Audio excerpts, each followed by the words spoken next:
were not originally meant to be operational. It was a change order written, as I recall, to add the hinges that you mentioned to make them operational, was it not? Ronnie, I cannot remember. I know It that, seemed like they were fixed originally. And then you said, well, it'd be nice if they're operational. And so it was a change, as I recall. I don't remember. I just know that we wanted to try to make them operational Yeah.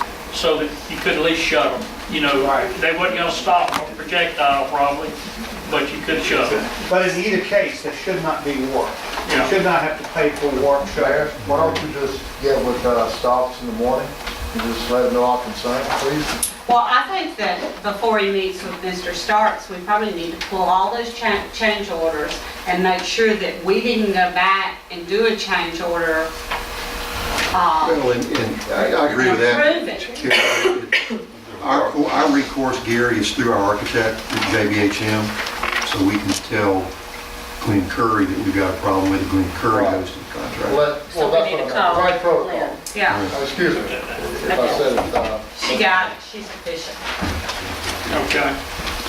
And I guess the other thing with City Hall, Carolyn, I was gonna bring up the ribbon cutting. Yeah, but I want to meet with you after this to work on it. I was going to do it. Mayor, you had called me last week to let us know that our invitations did go, did our invitations get mailed? They're not mailed. They're done. They're doing them, and she's still getting them out. Okay, so I guess what Carol and I would need to know is what the budget is that's gonna be left for us to work with for the opening ceremonies of City Hall. The board approved 2,000.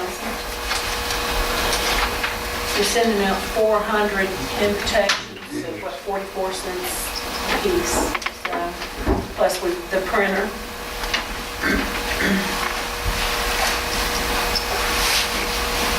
And 400 invites, is that one a person or is that total That's 400. people?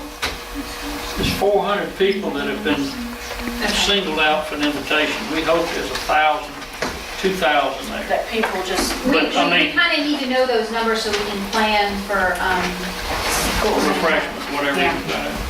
Well, I think that is a hard It call. probably is. Just- Well, if you mailed all 400, you're looking at roughly $176 to mail the 400 invitations. plus the printer. And the printer should not be any more than, I would say 75, 80 cents. Yeah, I don't remember An exactly invitation. what it was. But we have, So we should easily have about 1,500 left. well, you know, the board's approved 2,000, and then, I think they will get done now. You got a 5-inch chair. Y'all gonna use my money up? yeah. You don't need that chair. Then we got another 1,000. And I think if we come down here in the dark of night, we can sneak these chairs out, and the school board will never know where they went. No yours, no. Yeah. So, I mean, that's up to the board, whether you want to say we've allocated 2,000 and we've gotten 1,000, so now we're going to take 1,000 out of our budget and use that other 1,000, or if we're going to, push it up to 3,000. Why don't y'all see what it looks like it's gonna be, and then we'll make that decision. We know that there's possibly another 1,000 there if we have to use it. Okay? Okay. What else? New business, appointment Civil Service Commission, expiring term of Dick Kinzer. That his term will expire next month. How do you put the Kansas bill? I spoke with him this afternoon, and Mr. Kinzer said that he really enjoyed it and would really love to serve another term, but if we wanted to put him out, that we could certainly do that. I love Mr. Kinzer. He does an excellent job. You got it. So I'd like to make a motion that we reappoint Mr. Kinzer. I have a motion and a second to reappoint Mr. Dick Kinzer. Discussion, Discuss it. do we need to have interviews or No. how's this? deal? No. Nothing? Yeah, if you don't want to. This guy's That's voluntary. very I nice. have no idea what. This guy was a pilot in World War II. It's very And interesting. he loves to go down there, and he does an excellent job. So He's old school principal too, so you know he's. he's very fair. Okay. All in favor? Aye. Opposed, motion carries. All right, Mr. Kinser's got another term. Mr. Simpson has got an ordinance for y'all to adopt. Just, if 30 days from now, we'll be meeting in the new city hall. This just says your meeting will be at City Hall starting the 21st at 5 o'clock. We need a second. Okay, roll call, Ms. Concho. Yes. Ms. Coogan. Aye. Ms. Anderson. Aye. Aye. Mrs. Hammond. The Department of Marine Resources met this morning and approved the application, the city's application through the Port Commission for our north bulkhead. You know, the application was to kind of even out that wall, instead of having an irregular shoreline that followed the mean high tide lines, to just kind of smooth it out and even out. Department of Marine Resources approved that this morning Is that the big- without discussion, subject to a tidelands lease with the Is that Secretary of big? State. Oh, Is it the Is big that the thing? big grant? Big grant? Yes. Do we now know connected the to big location and elevation of the pylon? We now know where the wall is going, yes, sir, and Mike Caselli is already done a pretty good preliminary design, and we're gonna be able to finalize it now. But But- that's subject to Tidelands lease, Jim? So now we have the information that Mr. Levens needs to get started? Oh, we He's had given him that, and he's had that, we gave that to him a month and a half ago. So the elevation and location of the pylons, he has that. Jim, do we have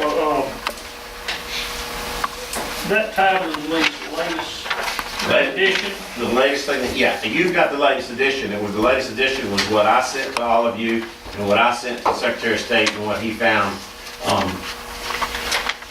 needed work.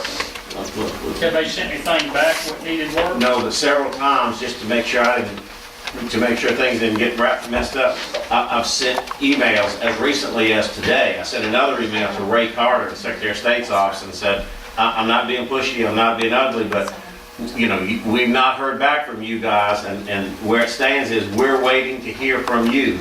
And I got a reply back from Ray today that said, understood. That's all, just understood. So, I mean, I don't think he's being ugly, but I mean, he knows the ball's in his court. But we're about to the end of the road here, because unless there's some other things I don't know about, we've gotten all the permits, we've got all the approval, we can start dredging work and building work at that harbor right away. There's nothing to hold us up, except we have to make an end to this process with the Secretary of State. Because if we don't get a lease, they won't let us start. Jim, I think that you and I have spoken, I haven't spoken that much with the rest of the board about it. And I kind of took issue with a good many of the things they had in his requirements in the lease, Secretary of State.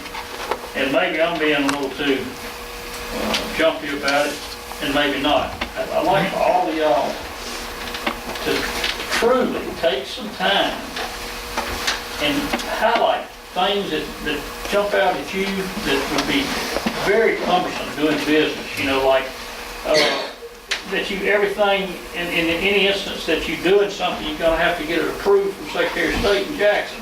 Or when you have your money, he's gonna send you money, and he's gonna hold it for you and send you back what you need, and all that type of language. Am I kind of? Yeah, I mean, I'll be the first one to admit that he sent us a version that said, that treated us like we were a private business leasing property from the state, and he really would keep his foot on our throat, so to speak. I sent him back a version that was designed to convey a message that we're not like that. We are the government, and we built this, and we paid for this, and we will allow you to supervise what we're doing, but we're in charge of this. And so a lot of the changes were designed to convey that message.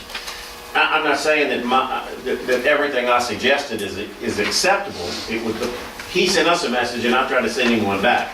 But there are things in it that clearly show a lack of understanding on his part. For instance, one of the things that he prohibits you from doing is zoning the harbor.